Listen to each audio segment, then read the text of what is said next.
Now, I'm not here to talk about how you run your business. I'm here to just show you some examples of how Leadership 2020 has sparked the lives of a couple of people. Our intention is to do this nationally, continentally, and globally. However, it's all about moving a train. And while that train is moving, there's an opportunity window. So in this room, Henny Oosthuizen is an opportunity for me. And I brought my people to the opportunity. It's not about me. Selflessness is how we build. Selflessness is how we develop opportunities. I could have come here and spoken about my story. My story is great, it's entertaining, I know how to speak. But good leadership is about how you bring others forward.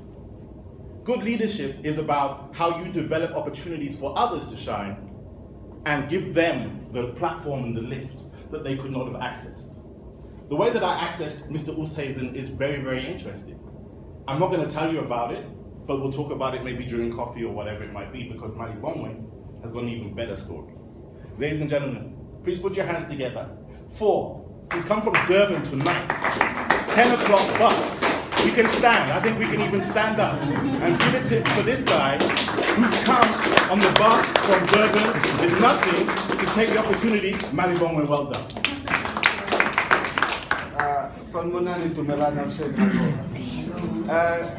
As Nick has said, my name is Malibongwe Xaba, and I'm just a normal guy, and I like to call myself an ordinary young man with an extraordinary vision.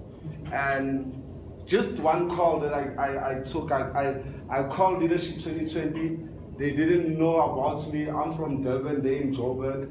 I called and I got an opportunity of a lifetime. I had 300 bucks in my wallet. I got a bus to Johannesburg.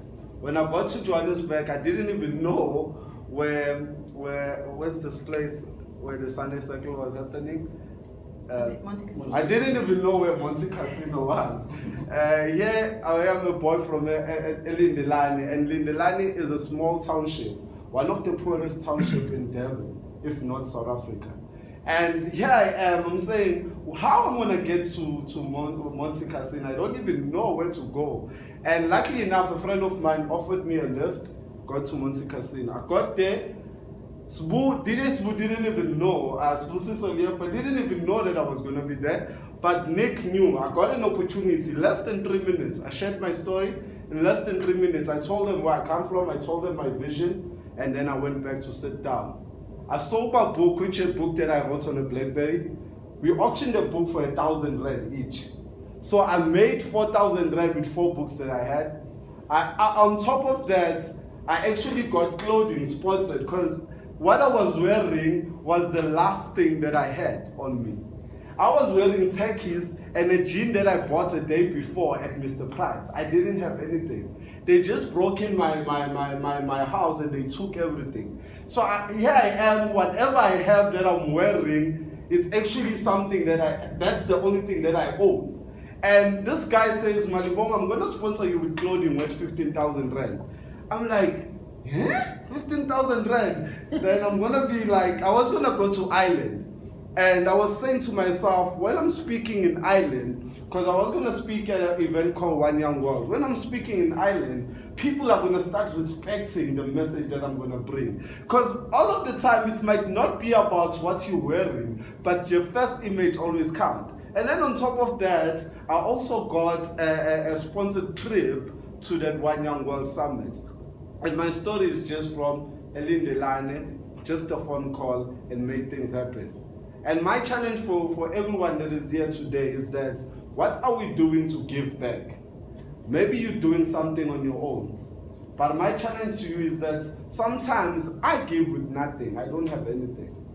But my mom or my grandmom taught me that you need to give.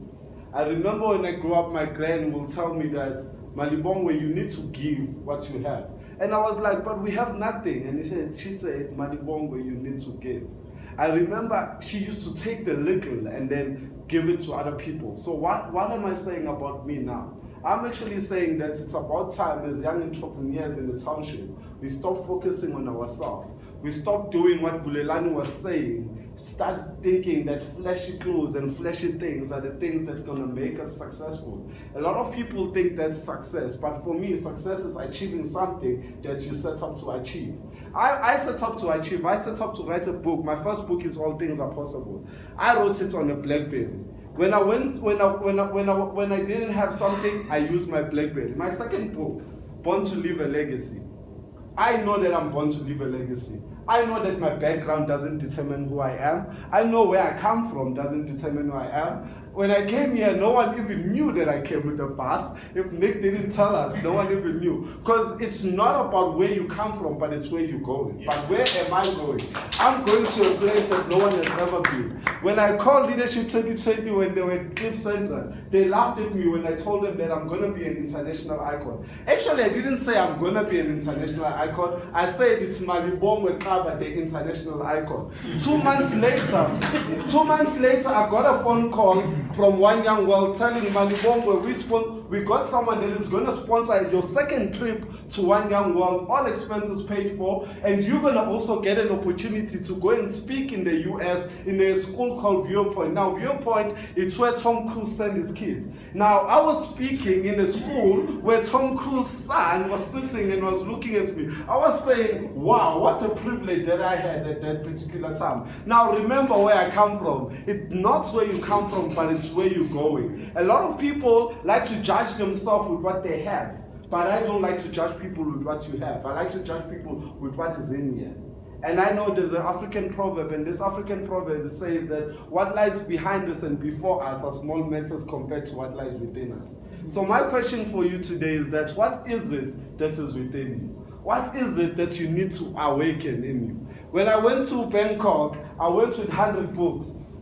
Now my book is just 100 rand, my first book. But people, because they knew my story, people, because they knew who I was, they started paying. This guy only actually paid 20 euro for a book that is worth 100 rand. Because someone will always pay more for the value of what you're giving them. Yes. The value that you give, you must just give. A lot of people like to charge and then give. I like to give and then let the person charge himself. A lot of times as people, this is what we do. We like to then check the value of the amount that a person is giving you. When the person is giving you 100 rand, you give him the worth of 100 rand. I like it to Nick, when we communicate with Nick, Nick will always say, you must deliver above expectation. And that's the challenge that I want to say. Let us go back to the township and try and convert the township. Let us go back and be the role models. I mean, I was touched when you said that we don't have role models in township.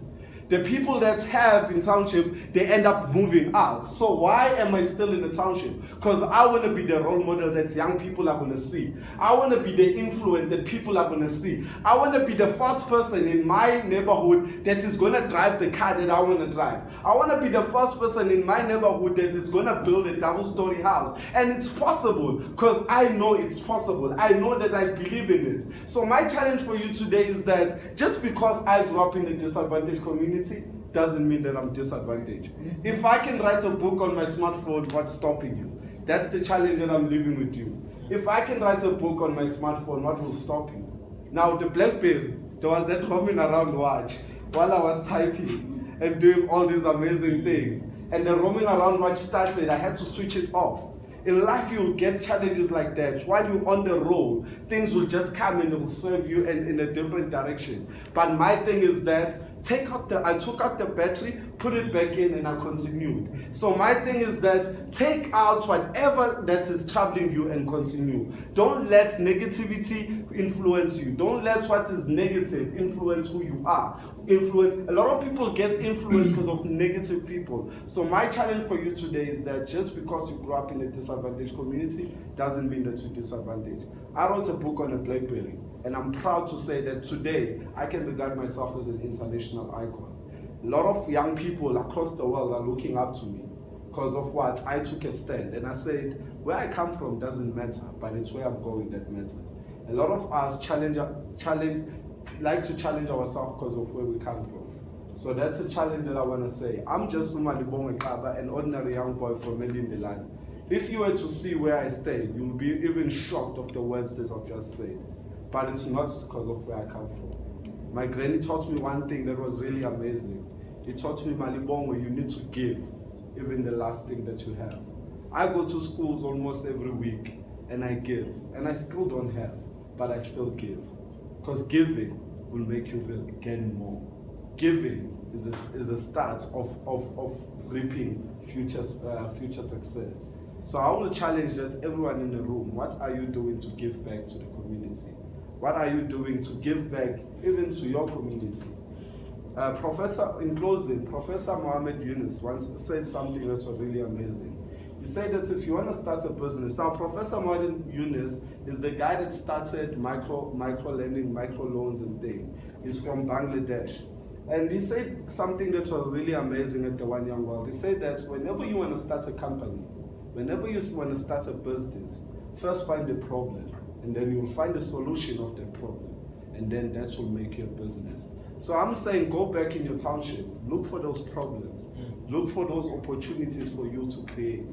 I was doing a talk at a radio station, and I had an ID document with me, and I said, a lot of people don't understand that the ID document, you will never open a bank account without the ID document. And people think they can open their opportunities without their identity. And that's a challenge that I'm always saying to young people.